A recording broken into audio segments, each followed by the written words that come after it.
ரவிக்குமாரின் நிலைமை மெதுவாக தேறி வந்தது. 2 நாட்களுக்கு பின் டிஸ்சார்ஜ் ஆகலாம் என்று டாக்டர் சொன்ன பின்புதான் சூர்யாவிற்கு உயிரே வந்தது. இப்போ அது சாப்பிடு, அதான் அவருக்கு எல்லாம் சரியாயிடுன்னு சொல்லிட்டாங்கல்ல, அப்புறம் என்ன என வக்கீல் வாசுதேவன் சூர்யாவிடம் கூற, சூர்யா என்ன சொல்றீங்க? 5 நாளா உங்களுக்கும் அப்பாவுக்கும் கால் ட்ரை பண்ணிட்டே இருந்தேன், இப்போ திடீர்னு அப்பாவுக்கு ஆக்சிடென்ட்னு சொல்றீங்க, என்ன நடந்துச்சு என்று பதட்டத்தில் பேச ஆரம்பித்தாள் பிரீத்தி. இப்போ அப்பாவுக்கு எந்த ஆபத்தும் இல்ல, பயப்பட வேணாம். அப்பா இப்போ எங்க என்று கேட்க, அவள் கேட்டு முடிக்கும் முன்பே அவளுடன் வந்த அவள் அம்மா வனிதா, என் பொண்ண கல்யாணம் பண்ணி 3 வருஷம் ஆச்சு, இது வரைக்கும் நீ அவளை சந்தோஷமா வச்சுக்கிட்டது கூட இல்ல. இந்த தடவை அவருக்கு ஏதாவது ஒண்ணு ஆச்சுன்னா என் பொண்ணுக்கு டிவோர்ஸ் கொடுத்துட்டு எங்க குடும்பத்தை விட்டு போயிடு. அடக்கி வைத்திருந்த வஞ்சனை அனைத்தையும் மொத்தமாக கொட்டி தீர்த்தாள் வனிதா. சிறிது நாட்களுக்கு பிறகு பிரீத்தி தனது ரூமில் அவளுடைய உடைமைகளை எடுத்து வைத்துக் கொண்டிருந்தாள். அப்போது அவளது அம்மா வனிதா ரூமிற்குள் வந்தாள். இப்போ ஒன்னும் குறைஞ்சு போகல, நம்மளோட சொந்தக்கார பசங்க நம்ம தகுதிக்கு ஏத்த மாதிரி நிறைய பேர் இருக்காங்க, நீ மட்டும் சரின்னு சொன்ன, இப்ப கூட உன்னை கல்யாணம் பண்ணிக்க ரெடியா இருக்காங்க. யாருமா அந்த சூர்யா? எனக்கு கல்யாணம் ஆகி 3 வருஷம் ஆச்சுமா, இது வரைக்கும் என் மனசு நோகும்படி ஒரு நாள் கூட அவர் நடந்துகிட்டது இல்ல. அவரை நான் எவ்வளவு கஷ்டப்படுத்தினாலும் எனக்காக அவர் பொறுத்துக்கிறாரு.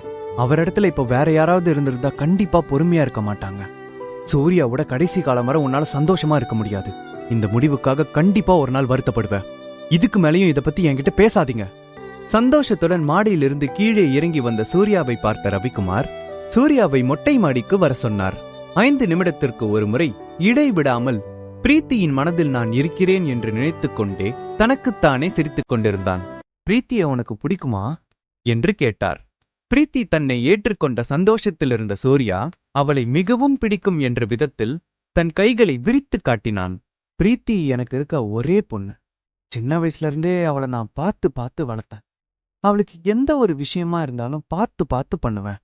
அதே மாதிரிதான் கல்யாண விஷயத்திலையும் அவளுக்கு ஏத்த தகுந்த மாப்பிளைய தான் நான் கல்யாணம் பண்ணி வச்சிருக்கேன். இத சீக்கிரம் பிரீத்தியும் புரிஞ்சுப்பா, நீங்க சந்தோஷமா இருப்பீங்க என்று கூறினார். அப்பொழுது சூர்யா நடந்ததை கூற வரும்பொழுது அவனை எதுவும் கூற விடாமல், பிரீத்தி எனக்கு எவ்வளோ முக்கியமோ அதே மாதிரிதான் நீயும் எனக்கு. நான் உன்னை மருமகனா பாக்கறத விட ஒரு மகனாதான் பார்த்துட்டு இருக்கேன் என ரவிக்குமார் கூற, இதை கேட்ட சூர்யாவின் மனம் சந்தோஷத்தில் வெடித்து விடுவது போல இருந்தது. தான் அனாதை இல்லை, தனக்கு என்று கவனித்துக் கொள்ளும் குடும்பம் இருக்கிறது என நினைத்து சந்தோஷத்தில் மிதந்தான். அந்த சந்தோஷத்திலேயே இரவு முழுவதும் தூங்காமல் புரண்டு கொண்டிருந்தவன் ஒரு வழியாக தூங்கினான். நன்றாக தூங்கிக் கொண்டிருந்த சூர்யா மீது யாரோ தண்ணீரை ஊற்ற திடுக்கி எழுந்தான். அவன் முன்னே பிரீத்தி ரெடியாக நின்றிருந்தாள். சாருக்கு இன்னும் தெரியலையா? இன்னும் 4-5 கப்பு ஊத்தணுமா என்ன என அவள் கேட்க, வேகமாக மொபைலை எடுத்து மணியை பார்த்தான். மணி 8 கடந்து விட்டது. நைட்டு என்ன ஆச்சு? நான் எப்படி இங்க வந்தேன் என்ற குழப்பத்திலேயே தலையை சொரிந்து கொண்டிருந்தான். ரொம்ப கன்ஃபியூஸ் ஆக வேணாம், நைட்டு 2 பேரும் ஃபுல் மட்டை, நான் தான் உங்களை கூட்டிட்டு கீழே வந்தேன். சரி இப்ப கிளம்புங்க, எனக்கு லேட் ஆயிடுச்சு. 5 நிமிடத்தில் ரெடியானவன் காரில் பிரீத்தியை ஏற்றிக்கொண்டு பறந்தான். டிராவல் டைமில் இருவரும் ஒரு வார்த்தை கூட பேசிக்கொள்ளவில்லை. ஆனாலும் அங்கு காதல் நிறைந்திருந்தது. ஆபீஸில் இறக்கிவிட்டு வீட்டிற்கு திரும்பிக் கொண்டிருந்த சூர்யாவிற்கு வக்கீல் வாசுதேவனிடமிருந்து அழைப்பு வந்தது. அவன் முகத்தில் இருந்த சிரிப்பு அப்படியே மாறியது. போனை எடுத்தவன் கோபமாக, எனக்கு போன் பண்ணாதீங்கன்னு எத்தனை தடவை சொல்லியிருக்கேன், அதான் நீங்க கேட்ட டாக்குமெண்ட்ல சைன் பண்ணிட்டேனே, இன்னும் என்ன வேணும் என வெறுப்புடன் பேசினான் சூர்யா. எனக்கு எதுவும் வேணாம் சூர்யா, ஆர்எஸ்பி குரூப்புக்கு இப்போ நீதான் ஓனர், அது நீ மறந்துட்டியா? நீ நினைச்சா இப்போ என்ன வேணாலும் பண்ணலாம் என வாசுதேவன் கூற, அவர் பேசிக்கொண்டிருக்கும் போதே குறுக்கிட்ட சூர்யா, என்ன சொன்னீங்க? என்ன வேணாலும் பண்ணலாமா? அப்படின்னா நான் எவ்வளவு பெரிய வீடு வேணாலும் வாங்கலாம், அப்படிதானே? இதை கேட்ட வாசுதேவன் விழுந்து விழுந்து சிரிக்க ஆரம்பித்தார். சூர்யா நினைத்தால் வீடு என்ன, அவன் வைத்திருக்கும் சொத்தை வைத்து பாதி நாட்டையே விலைக்கு வாங்கலாம் என்று கூறி மீண்டும் சிரித்தார். முடிஞ்சா ஊட்டியில் இருக்க எம்எஸ் மேன்ஷனை வாங்கி கொடுங்க, அதுக்கப்புறம் நீங்க என்ன கேக்குறீங்களோ அதை செய்றேன் என்று கூறினான். ஊட்டியில் உள்ள எம்எஸ் மேன்ஷன் அழகிற்கு பெயர் போனது. ஆள் அரவமற்ற இடத்தில் இருக்கும் அந்த மேன்ஷனை சுற்றி எண்ணற்ற இயற்கை வளங்களும் அதன் அருகில் அருவியும் எப்பொழுதும் பறவைகள் கத்தும் சத்தமும் கேட்டுக்கொண்டே இருக்கும். ஒரு முறை பிரீத்தி ஆசைப்பட்டதற்காக ரவிக்குமார் அந்த மேன்ஷனை விலைக்கு வாங்க கேட்டிருந்தார். ஆனால் அந்த மேன்ஷன் ஓனர் கோடி கணக்கில் பணத்தை கொடுத்தால் கூட இதை விற்க மாட்டேன் என்று தெளிவாக கூறிவிட்டார். எவ்வளவு முயற்சித்தும் அந்த மேன்ஷனை ரவிக்குமாரால் வாங்க முடியவில்லை. பிரீத்திக்காக அந்த மேன்ஷனை எப்படியாவது வாங்கிவிட வேண்டும் என்று நினைத்த சூர்யா வாசுதேவனிடம் இதை வாங்கி கொடுக்கும்படி சேலஞ்ச் செய்தான். நாளைக்கு காலையில அந்த மேன்ஷன் ஓம் பேர்ல இருக்கும் என்று சொல்லிவிட்டு தனக்கு ஒரு நாள் அவகாசம் தரும்படி கேட்டார். மறுநாள் பொழுது விடிந்தது. இதுவரை வாசுதேவனிடமிருந்து கால் வந்தால் எரிச்சல் அடையும் சூர்யா இன்று காலையிலிருந்து அவருடைய காலுக்காக காத்திருந்தான். சரியாக 10 மணிக்கு வாசுதேவனிடமிருந்து அழைப்பு வந்தது. அந்த ரெசார்ட் பேரை சூர்யா மேன்ஷன் வச்சுப்போமா? சொன்ன மாதிரியே அந்த மேன்ஷன் இப்போ ஓம் பேர்ல இருக்கு. அதோட ஓனர் பார்த்து டாக்குமெண்ட் மட்டும் சைன் போட்டு மாத்திட்டா வேலை முடிஞ்சது. ரெடியாரு, அரை மணி நேரத்துல உன்னை வந்து பிக்கப் பண்ணிக்கிறேன் என்று போனை துண்டித்தார் வக்கீல் வாசுதேவன். வாசுதேவன் அங்கு வருவதை சூர்யா சுத்தமாக விரும்பவில்லை. தானே அந்த மேன்ஷனுக்கு வருவதாக கூறி அவரது போனுக்கு மெசேஜ் செய்தான் சூர்யா. சூர்யாவின் வீட்டிற்கும் அந்த மேன்ஷனுக்கும் கிட்டத்தட்ட 5 நிமிடம் தூரம் தான் இருக்கும். ஆனால் அந்த மேன்ஷன் கேட்டிலிருந்து உள்ளே செல்லவே 1/4 மணி நேரம் எடுக்கும். 2 அடுக்கு பாதுகாப்பு போடப்பட்டிருக்கும். அந்த மேன்ஷனுக்கு 10ற்கும் மேற்பட்ட செக்யூரிட்டி கார்ட்ஸ் இருப்பார்கள். அது வீட்டின் அருகில் தான் இருக்கிறது. நடந்தே சென்று விடலாம் என்று நினைத்த சூர்யா பொடிநடையாக அந்த மேன்ஷனை நோக்கி நடக்க ஆரம்பித்தான். மேன்ஷன் கேட்டை திறந்தவுடன் ஒருவர் சத்தம் போட்டுக்கொண்டே ஓடி வருவதை பார்த்த சூர்யா அங்கேயே நின்றான். அவனை தொடர்ந்து மேலும் 10 பேர் அவன் பின்னால் ஓடி வர யாரை துரத்தி கொண்டு வருகிறார்கள் என்று குழப்பத்துடன் முன்னும் பின்னும் பார்த்தபடியே நின்றான். அதில் ஒருவன், யார் பாத திறந்த வீட்டுல ஏதோ நுழையிற மாதிரி என்று கருப்பு உடை அணிந்த செக்யூரிட்டி கார்டு அவனை நெருங்கி வந்தார். அவரை தொடர்ந்து அதே மாதிரியான உடை அணிந்த மேலும் சிலர் சூர்யாவை சுற்றி நின்றனர். என்ன தம்பி, வழி தவறி இந்த பக்கம் வந்துட்டியா? 6 அடி உயரத்தில் பார்க்கவே கரடு முரடாக இருந்த ஒருத்தர் சூர்யாவை சந்தேக பார்வையில் பார்த்தபடி கேட்டார். இல்ல, ஒருத்தரை தேடி வந்திருக்க. சூர்யா அமைதியாக தன் பதிலை கூறினான். என்னது, ஒருத்தர் தேடி வந்திருக்கியா? நீ வந்திருக்கிற இந்த இடம் யாரோடதுன்னு உனக்கு தெரியுமா? இதற்கும் எந்த பதிலும் கூறாமல் சூர்யா அமைதியாகவே இருந்தான். பின் மெதுவாக, இந்த இடம் எனக்கு சொந்தமானது என்று சூர்யா கூற அந்த 6 அடி மனிதன், வந்த வழியே அப்படியே போயிடு. நீ சொன்ன காமெடிக்கு எல்லாரும் சிரிச்சிட்டோம். Show time over. காட்ஸ், இங்க வரவங்க எல்லாம் இவன மாதிரி தான். அவனுடைய இடம் இவனுடைய இடம், உள்ள இருக்கிறவங்கள நல்லா தெரியும், என் சொந்தக்காரங்க தான் சொல்லிட்டு வருவானுங்க. தயவுதாட்சியமே பார்க்காம கழுத்தை புடிச்சு வெளியே தள்ளிடுங்க என அங்கிருந்த மற்ற செக்யூரிட்டி கார்டுகளுக்கு பாடம் எடுத்துக் கொண்டிருந்தான் அந்த 6 அடி மனிதன். அவனுடைய சட்டையில் ராகேஷ் என்று எழுதப்பட்டிருந்தது. இவர் கட்டளையிடுவதை பார்க்கும் பொழுது அந்த இடத்திற்கு அவன்தான் ஹெட் செக்யூரிட்டி போல தெரிந்தது. நகராமல் அங்கேயே நின்று கொண்டிருந்த சூர்யாவை பார்த்த ராகேஷிற்கு கோபம் தலைக்கு ஏறியது. தன்னுடைய முதலாளி பெரிய விஐபிக்காக காத்திருக்கிறார். அவர் வருவதற்கு முன் இங்கிருந்து மரியாதையாக கிளம்பி விடு என்று எச்சரிக்கை செய்தான் ராகேஷ். இதை கேட்ட சூர்யாவிற்கு சிரிப்பு தாங்க முடியவில்லை. அந்த விஐபியே நான் தான், இது கூட தெரியாம இவங்க இப்படி கேனத்தனமா நடந்துக்கிறாங்களே என்று நினைத்து சிரித்தான். ஒருவருடைய உடையையும் அவர் வைத்திருக்க பொருளையும் வைத்து எடை போடும் செக்யூரிட்டியை நினைத்து வருத்தப்பட்டான். இருந்தாலும் மாத சம்பளம் கொடுக்கும் தன்னுடைய முதலாளிக்காக விசுவாசமாக இருக்கிறான் என்று நினைத்தான். நகராமல் அங்கேயே அவரை பார்த்து சிரித்துக் கொண்டிருந்த சூர்யாவை பார்த்த செக்யூரிட்டிக்கு மேலும் கோபம் தலைக்கு ஏறியது. எவ்வளவு சொல்லியும் இங்கிருந்து கிளம்பாம அப்படியே நிக்கிற? அடி விழுந்தாதான் இங்கிருந்து கிளம்புவியா என கோபத்தில் சூர்யாவை அறைய கையை ஓங்கியவனை ஒரு கை தடுத்து நிறுத்தியது. அந்த கையின் சொந்தக்காரரை பார்த்து செக்யூரிட்டி கார்டு ராகேஷ் அதிர்ச்சியில் கையை கட்டிக்கொண்டு ஒதுங்கி நின்றான். அவரை பார்த்து செக்யூரிட்டி கார்டு அனைவரும் ஒரே வரிசையில் கையை கட்டிக்கொண்டு நின்றனர். ஆனால் அவரோ சூர்யாவின் முன் கையை கட்டிக்கொண்டு நிற்பதை பார்த்து அதிர்ச்சி அடைந்து விட்டனர். சூர்யாவின் முன் கையை கட்டி மரியாதை கலந்த பயத்துடன் நின்று கொண்டிருந்த ராமலிங்கத்தை பார்த்து ராகேஷும் மற்ற செக்யூரிட்டி கார்ட்ஸும் வாயடித்து போய் நின்றனர். அரசியலில் பெரும் புள்ளியாக இருக்கும் ராமலிங்கம் தமிழ்நாட்டில் மிகப்பெரிய பணக்காரர். ஊட்டியையே தன்னுடைய கைக்குள் வைத்திருக்கும் ராமலிங்கத்தை இதுவரை இப்படி இவர்கள் பார்த்ததே இல்லை. இன்று முதலாக சூர்யாவின் முன் கையை கட்டி கொண்டிருப்பதை பார்த்த செக்யூரிட்டி கார்ட்ஸ், யார் இவன்? இவனை பார்த்து ஏன் நம்ம முதலாளி பயந்து போய் நிக்கிறாரு என குழம்பி போயிருந்தனர். சூர்யா சார், பெரிய தப்பு நடந்துருச்சு. அவங்க சார்பா நான் உங்ககிட்ட மன்னிப்பு கேட்கிறேன் என்று பயத்துடனும் மரியாதை கலந்த குரலிலும் கையை கட்டிக்கொண்டு சூர்யா முன் பேசினார். என்னது, இவர்தான் சூர்யாவா என்று வாயடைத்து நின்றனர் அங்கிருந்த செக்யூரிட்டி கார்ட்ஸ். பின் செக்யூரிட்டி கார்டு ராகேஷை பார்த்து, என்ன தைரியம் இருந்தா இவர்கிட்டயே மரியாதை இல்லாம நடந்திருப்ப. இப்பவே அவர்கிட்ட மன்னிப்பு கேளு. நீ பண்ண தப்புக்கு இன்னைக்கு உன்னை சும்மா விட்டுறதா இல்ல என ராமலிங்கம் ராகேஷை கடுமையாக திட்ட ஆரம்பித்தார். சார், தெரியாம பண்ணிட்டேன்.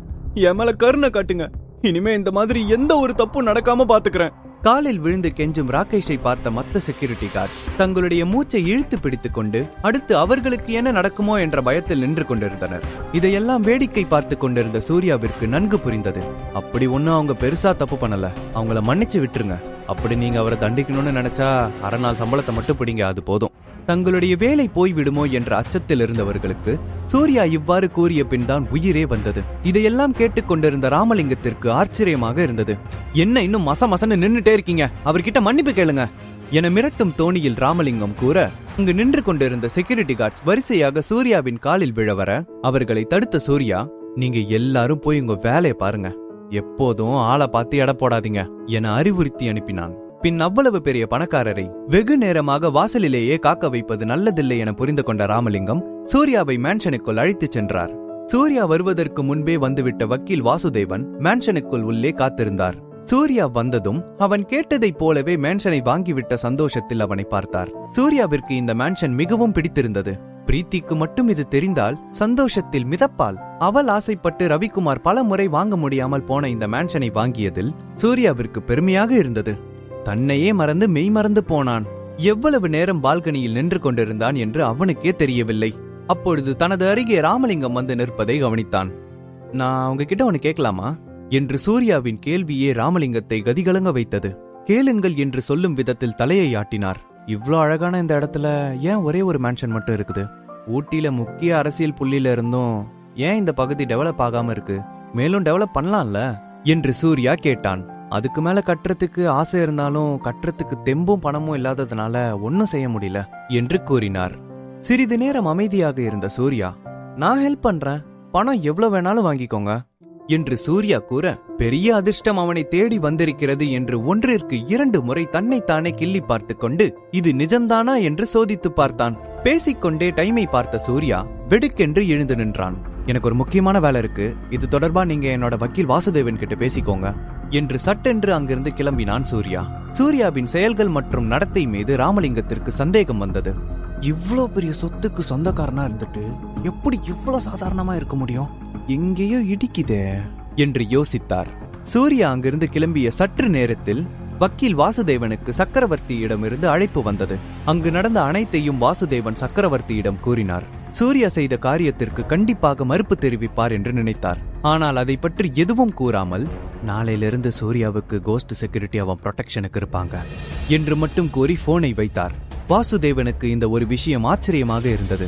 அதே சமயம் தன்னுடைய ஆபீஸ் வாசலில் முன்னே சூர்யாவிற்காக நீண்ட நேரம் காத்திருந்தாள் பிரீத்தி. நேரம் சென்று கொண்டே இருந்தது. ஆபீஸில் உள்ள அனைவரும் சென்று விட்டனர்.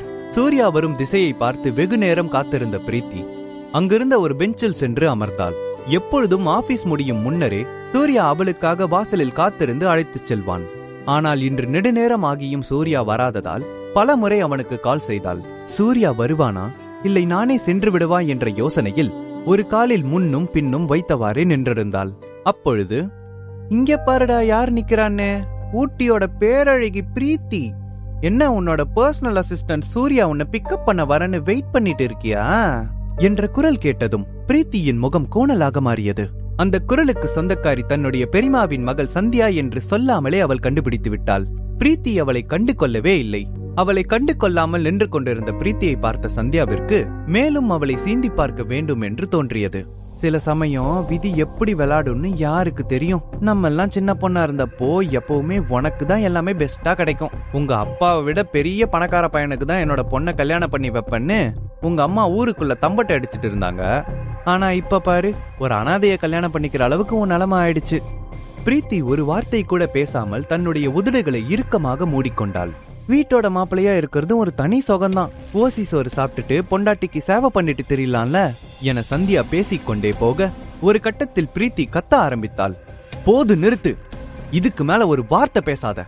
என் புருஷன் எனக்கு சேவை பண்றாரு, பண்ணாம போறாரு, இத தெரிஞ்சுக்கிட்டு நீ என்ன பண்ண போற? அச்சச்சோ, தப்பா புரிஞ்சுக்கிட்டியா பிரீத்தி? ரொம்ப சாரி. இதெல்லாம் நான் சொல்லல, ஊருக்குள்ள சொல்லிக்கிறாங்க.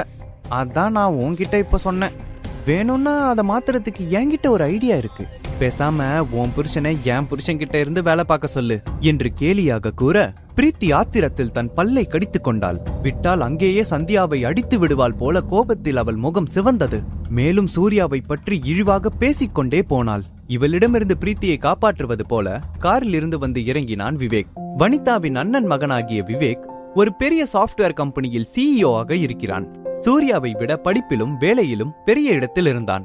சந்தியா கார் வந்து நின்றதை பார்த்ததும் சந்தோஷத்தில் குதித்தாள். தன்னுடைய கணவன் தன்னை அழைத்து போக வந்திருக்கிறார், பெரிய கம்பெனியின் சிஇஓ தனக்காக எதையும் செய்வார் என்பது போல பேசிவிட்டு கர்வமாக அங்கிருந்து கிளம்பினாள்.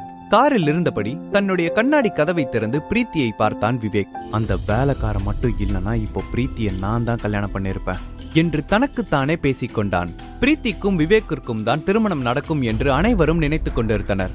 ஆனால் பிரீத்தி சூர்யாவை திருமணம் செய்து கொண்ட பின் அவளுக்கு அடுத்தபடியாக இருந்த சந்தியாவை வேறு வழி இல்லாமல் திருமணம் செய்து கொண்டான் விவேக். அப்போது அங்கு ஒரு கால் டாக்ஸி வந்து நின்றது. அதிலிருந்து சூர்யா இறங்கினான். பிரீத்தி மேடம், சாரி ரொம்ப லேட் ஆயிடுச்சு, கிளம்பலாமா? கால் டாக்ஸியிலிருந்து தன்னுடைய வேர்வையை துடைத்துக் கொண்டே பிரீத்தியை நோக்கி நடந்து சென்றான். பிரீத்தியின் பையை வாங்கிக் கொண்டு கால் டாக்ஸியை நோக்கி சென்றவனை, சூப்பர், பணக்கார வீட்டு மாப்பிள்ள இப்போ கால் டாக்ஸி ஓட்டுறாரா என சந்தியா காரில் அமர்ந்தபடி சூர்யாவிற்கு கேட்கும்படி சத்தம் போட்டு கேட்டாள். இந்த 3 வருடத்தில் சந்தியா இதைவிட பல விதமாக சூர்யாவை பேசியிருக்கிறாள். நான் கால் டாக்ஸி ஓட்டுறேன் இல்ல ரிக்ஷா ஓட்டுறேன், இதுல உங்களுக்கு என்ன பிரச்சனை என்று கேட்டான் சூர்யா. என்ன தைரியம் இருந்தா என்ன பார்த்து திமிரா பேசுவ என காரில் இருந்து இறங்கிய சந்தியா சூர்யாவை பார்த்து கையை ஓங்க அவள் கையை பிடித்து முறுக்கி அவள் கன்னத்தில் பலார் என ஓங்கி அறைந்தாள் பிரீத்தி. என்னோட புருஷனை மரியாதை குறைவா பேசுறதுக்கு யாருக்கும் உரிமை இல்ல என பிரீத்தி கூற அதிர்ச்சியில் உறைந்து போயிருந்த சந்தியா வேகமாக காரின் உள்ளே சென்று அமர்ந்தாள். காரின் உள்ளே சென்று சந்தியாவை பார்த்து சூர்யா, இதுதான் உங்களுக்கு லாஸ்ட் வார்னிங், இனிமே நீங்க பிரீத்தி மேடம் கிட்ட எந்த பிரச்சனையும் பண்ணக்கூடாது என எச்சரித்து விட்டு பிரீத்தியின் கையை பிடித்துக் கொண்டு அங்கிருந்து கிளம்ப தயாரானான் சூர்யா. பிரீத்திக்கு ஒன்று மட்டும் புரியவில்லை. எப்பொழுதும் அமைதியாக இருக்கும் சூர்யா இன்று ஏன் இப்படி உணர்ச்சி வசப்பட்டான் என்று. இருந்தாலும் ஒரு புறம் அவளுக்கு சந்தோஷமாக இருந்தது. தனக்காக சூர்யா எதிர்த்து நின்றது அவளுக்கு மிகவும் பிடித்திருந்தது. அப்பொழுது மின்னல் வேகத்தில் கார் ஒன்று வேகமாக அவர்கள் முன்னே வந்து நின்றது. காரில் இருந்து கருப்பு நிற சட்டை அணிந்த ராமலிங்கத்தின் பிஏவை பார்த்த சந்தியாவும் விவேக்கும் சந்தோஷமானார்கள். அவரை பார்க்கத்தான் வந்திருக்கிறார்கள் என்று சிரித்த முகத்துடன் அவரை நோக்கி சென்றனர். ஆனால் அவரோ இவர்களை தாண்டி சூர்யாவை நோக்கி நடந்து சென்று அந்த கார் சாவியை சூர்யாவிடம் கொடுத்து, சார், ராமலிங்கம் சார் இதை உங்ககிட்ட கொடுக்க சொன்னாரு, மத்த எல்லாத்தையும் போன்ல பேசிக்கலான்னு சொன்னாரு. இதை கேட்ட அனைவரும் குழம்பி போயிருந்தனர். ஊட்டியில் ராமலிங்கத்தை சந்திக்க பல நாள் காத்திருக்க வேண்டும். தன்னுடைய கண்களை பல முறை கசக்கிக் கொண்டு பார்த்தான் விவேக். பிரீத்தியும் அதே நிலைமையில் தான் இருந்தாள். யார் இவங்க? சூர்யாவுக்கு ஏன் விலை உயர்ந்த காரை கொடுக்கறாங்க?